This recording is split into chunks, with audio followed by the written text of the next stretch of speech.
ফিলিস্তিনের অবরুদ্ধ ভূখণ্ডের গাজা সিটি দখলের ঘোষণা দিয়ে শুক্রবার থেকে হামলার তীব্রতা বাড়িয়েছে ইসরায়েলি বাহিনী।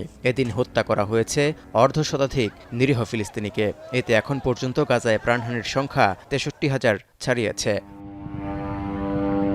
একই দিন হামাস যোদ্ধাদের পাল্টা হামলায় নিহত হয়েছে এক ইসরায়েলি সেনা, আহত হয়েছে আরও ১১ জন। এর মধ্য দিয়ে ২০২৩ সালের ৭ অক্টোবর থেকে এখন পর্যন্ত গাজায় আগ্রাসন চালাতে গিয়ে নিহত হয়েছে ৪৫৫ জন ইসরায়েলি সেনা।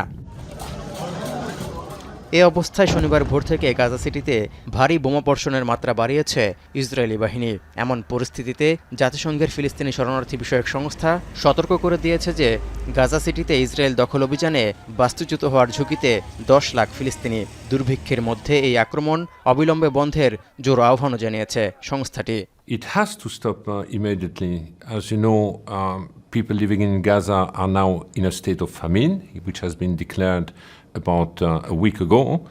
And now we are talking about a major military offensive with a total evacuation of an extremely weakened population. এদিকে একদিনে অনাহার ও অপুষ্টিতে ২ শিশুসহ ৫ জন মারা গেছে। এর ফলে যুদ্ধ শুরুর পর থেকে এখন পর্যন্ত গাজায় না খেয়ে মারা গেছেন ৩২২ জন, যার মধ্যে ১২১ জনই শিশু।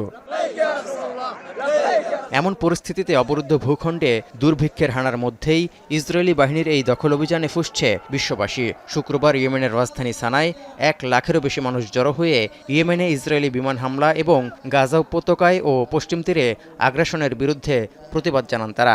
এ সময় গাজায় গণহত্যা বন্ধে ইসরায়েলের উপর আরও বেশি রাজনৈতিক ও অর্থনৈতিক চাপ দিতে আন্তর্জাতিক সম্প্রদায়ের প্রতি আহ্বান জানিয়েছেন বিক্ষোভকারীরা।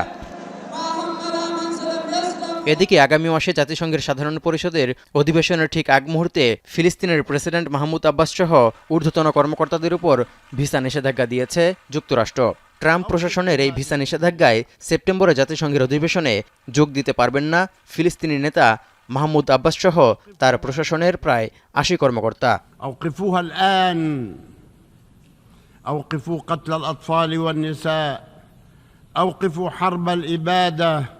তৌহিদুর রহমান, এখন বিশ্ব। সানবিট সব দিবে সামাল। সানবিট ম্যাজিক প্রেস ডিশওয়াশিং এর মাথা ঘোরানো সলিউশন।